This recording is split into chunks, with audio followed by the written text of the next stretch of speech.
So with work on the keys done, I've been able to turn my attention to the other part that's important on a piano, and that's the actual piano action. And here it is in front of me on a table here where I can work on it. And I've been going through with some brushes here in the vacuum and cleaning a couple decades of dirt and dust off of it, and just going over it, and it's in pretty good condition. It's not like some of the horror stories I've been reading about on the internet on an antique upright piano action and all of the this and that you'll have to do to it that I was prepared to have to deal with. Let me see if I can get the names of some of these parts correct here. Is there enough light on this side? Go to the other end. I think there's more light.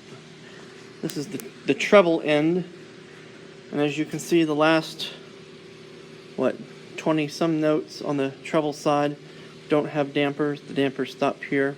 Because by the time you get to that end, the strings are short enough that they don't really resonate for that long a period of time. And there's just not enough room there to have the hammer and a damper, as you can see. Oh, and since I'm looking that way, there's the upper part of the frame that you saw in the last video, and there's the lower part of the frame. You see the frame's actually pretty substantial there, that cast iron back plate, or harp as it's often called. But it's kind of interesting that on looking at so many other pianos, there's usually a rib like this that runs parallel to the upper end of the bass strings, going from this part of the harp where the tuning pins are down towards the bottom there to sort of box them in. And as you can see, there's quite a bit of metal there, so I really don't think that extra stiffening is necessary on this particular harp, the way it's made. There's a lot of casting there.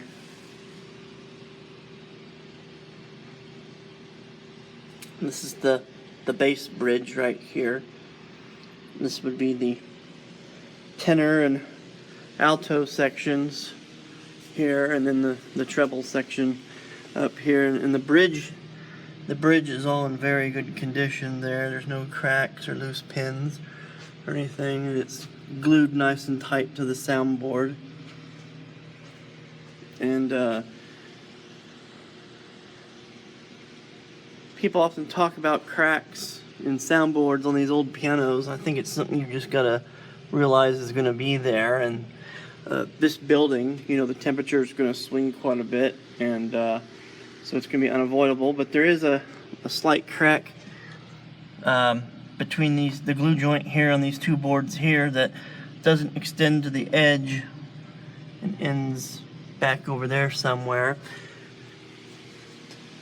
And then there's another one over here running the full length, but this part of the soundboard from about here to the corner doesn't seem to be really doing anything. There's a pretty massive timber that runs right here parallel to these boards, and then the ribs of the soundboard all end at that timber there.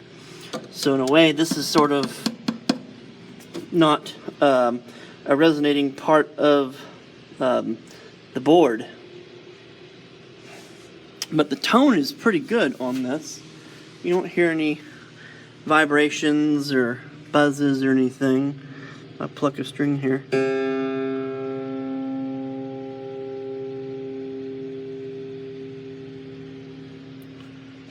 And it's pretty good. It doesn't decay very rapidly. So I'm no expert, but for its intended use and all things considered, this seems to be a pretty good piano. So I did try a little bit of fungicide with some bleach in it on this key here just to see how it was look. I'd intended to do all of them. A lot of the staining is from mouse piss. It looked a lot worse before I cleaned each one of these off. Maybe someday I'll do all of them, but I just did this one here on the end. It looks pretty nice. The finish on these is pretty crude compared to some pianos I've seen. It's pretty rough. You can still see the saw marks on the wood. It's not very well finished. But like I said, this is not a Steinway. This was a mass market piano, and they sold quite a bit. They were pretty popular, so let's not nitpick on it. But the action, getting back to the point of this video here that I've rambled on a little bit, the action is sort of the mechanical heart of the piano. It's what does all the operation here. When you press a key down, the tail end of the key lever presses up on this right here, and this is called the whippin'. And this little piece right here that's glued on there is the jack saddle, and then there's the jack spring. There's the tail of the jack. That's not what it's actually called. And then this right here is another piece that, as that moves up, knocks the jack off. This is the jack.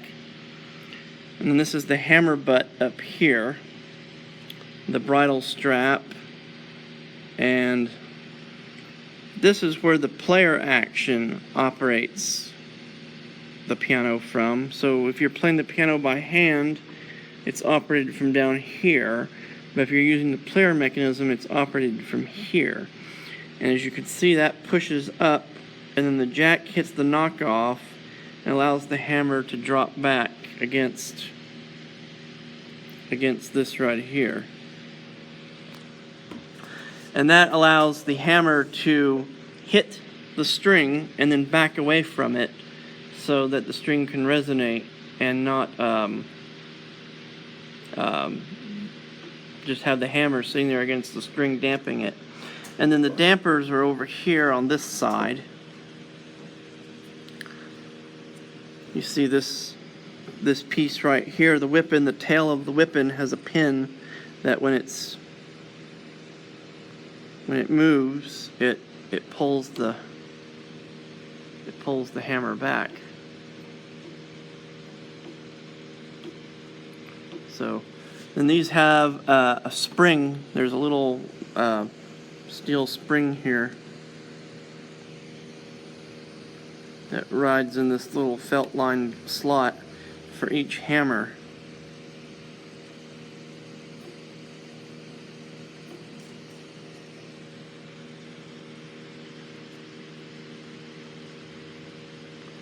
And you can see that in operation, this wouldn't probably be pressed up all the way as far as it'll go, but it would actually come up to a point like that where the hammer can fall back on there.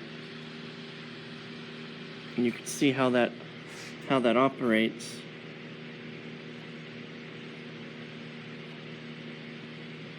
And then it's the job of the bridle strap to pull the hammer back to the rest position. Now, because it's a player piano, there is a rail that runs the whole length of the piano that's operated by the left foot pedal. That's the soft pedal. And then for the player mechanism, there are two hand controls that you can control the bass and the treble loud soft, and that operates this section here. And as you can see, it splits it in the two halves, separate from this. If you use the foot pedal, it operates all the hammers equally.